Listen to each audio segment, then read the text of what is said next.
Kain tayo guys sa hapunan.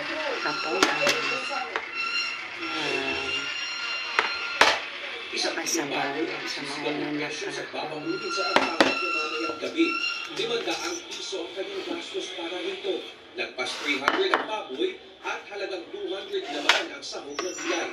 Praktikal ito lalo tatlo sila maghahari sa bayan. Mas mura kesa kumain o mag-order pa sa fast food restaurant. Pinag-usapin na lang sa mga kasama na, uy, baka mag-share naman para meron mo tayo makain na may sabaw. Ganun na lang pinag-i-discard namin para meron po kami ma-budget pa namin yung pera namin. Abinado naman ng tindera si Edna na nagtaas ng bahagya ang kanyang parinda dahil sa sunod-sunod na bagyo at hamada. Kapag maulan kasi, madaling masira ang ilang gulay gaya ng lowland vegetables o yung mga tinatawag na gulay pinakbit. Ang benta niya dati sa bawang, ₱160 kada kilo, pero ₱180 na ito ngayon. Ang patatas, dati po ₱120 kada kilo, pero naglalagay na sa ₱150 hanggang ₱160 kada kilo ngayon. Wala naman masyadong galaw sa pulang sibuyas na ₱120 pa rin ang kilo. Pero ang puting sibuyas, umakyat sa ₱170 kada kilo. Ang talong nabibili dati ng ₱100 hanggang ₱120 kada kilo, pero ngayon, ₱160 na. Kaya may mga mamimili na nagulat at sige ang tawag. Saka landslide. So, wala magkano. May mga bakit, yung mga hindi, meron mga tumatawag, pero nakakain ng pilis kasi hindi ba nila alam yung sitwasyon. Parang minsan gusto kong sagutin, tulog po ba kayo ng habang ulan? Diba? So, mayroon magkakagula. Ayon sa Department of Agriculture, dahil sa Bagyong Luis, Nainay at Habagat, umabot na sa ₱689 million ang halaga ng pinsala sa sektor ng agrikultura. At financial million ₱47 million ang halaga ng damage sa high-value crops kasama ang gulay. Kaya asahan na umano ang bahagyang pagtaas ng presyo sa bilihin. Normally, pag may mga ganitong kagulang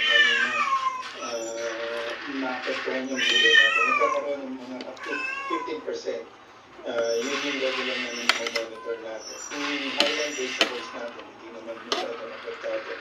Kung imamapa ang may pinakamalaking halaga ng agricultural damage, makikita ang karamihan sa mga lugar na ito ay nasa Ilocos Region at sa Ayan, palabasa ang tayo. mga balita, hindi lapis na naapektuhan ng mga livestock o mga alagang hayop.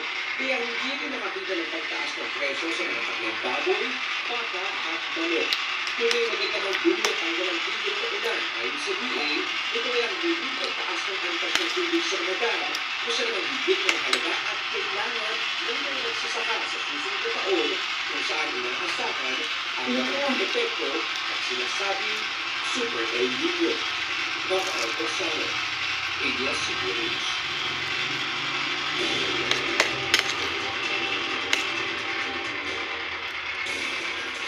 Arestado ang isang lalaki matapos malutot at magpaputok ng baril sa Tondo, Manila. Sa gitna ng pag-umunay, tinamaan pa ng suspect ang sarili ng duty. Yan ang exclusive CCTV patrol ni Ian Sanchez.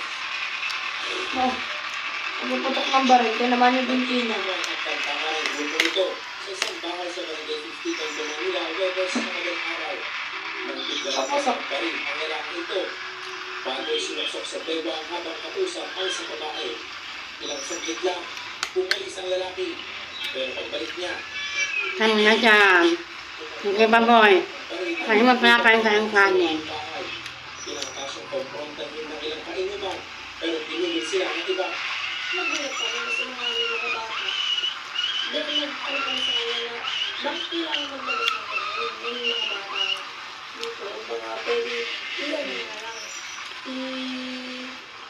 I-inform namin na lang po natin. Kasi hindi naman sa atin kung bakay.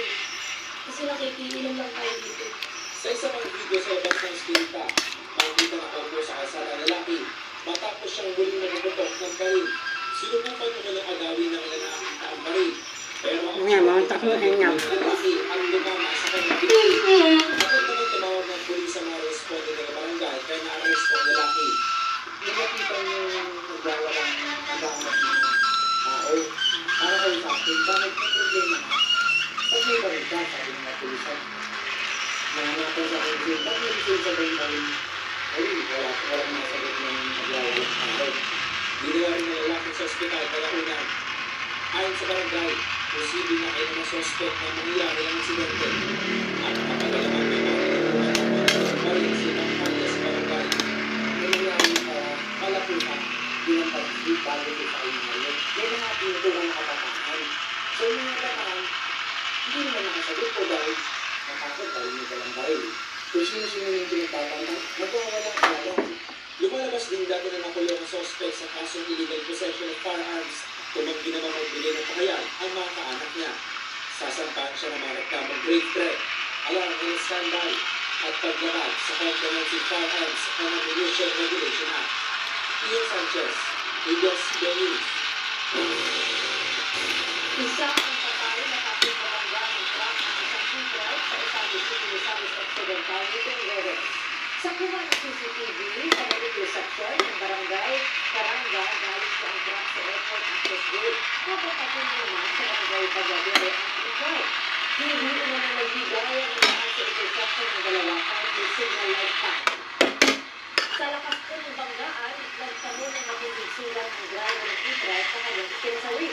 Patuloy na inaalam ng pulisya ang buong detalye ng insidente at ang posibleng pananalitan ng mga sangko. Sa kapis sa pulbir sa CCTV ang pagbangga ng tatlong sasakyan sa isang tricycle sa barangay Binuntukan, Pontevedra nitong Webes din. Unang nabangga ang tricycle ng kasunod itong SUV bago bumangga muli sa dalawang kasunodong na sasakyan. Sa lakas ng pagkakabangga, nawasak ang tricycle at tumilapon ng mga sakay dito. Dinala agad sa ospital ang apat na sakay ng tricycle.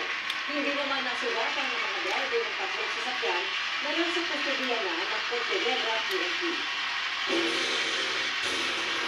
Sinalakay po ng mga otoridad ng isang steel manufacturing facility sa Davao City dahil sa umunoy paggawa ng substandard na bakal na nadiskubre may radioactive substance. Ang kumpanya rin umano ang nag-supply ng mga steel bar sa ilang buong istruktura matapos ang malakas na lindol sa Mindanao noong Hulyo. Nagpapagpol, Karen de Guzman. Armado na search warrant, pinasok ang binagsan ng Depensa ng National Bureau of Investigation, Presidential Anti-Evidence Fund Commission at iba pang ahensya ang Davao Mighty Steel Corporation sa Davao City dahil sa umunong pamala ng mga substandard na bakal. Pinagdag sa mga otoridad ng mga finished product, scrap metal, industrial powders at iba pang materyales sa paggawa ng steel bars. 'Ito na. lumalabas na yun. Limited na sa share over time. Pero malawak masyado. Yung gagawin natin ang investigation dito. Ayon sa NBI, ang kumpanya ay supply ng mga steel bars sa ilang bumulang struktura noong lagit ng membership 7.8 milyon ang Mindanao noong Hulyo. But 70% of the steel bars that was used yun sa mga na-damage na buildings specifically from Sarangani. Ayan guys, tapos na. Tapos ng hapunan. Thank you for watching. Bye-bye. Please like, share, and comment. Bye-bye. Bye-bye.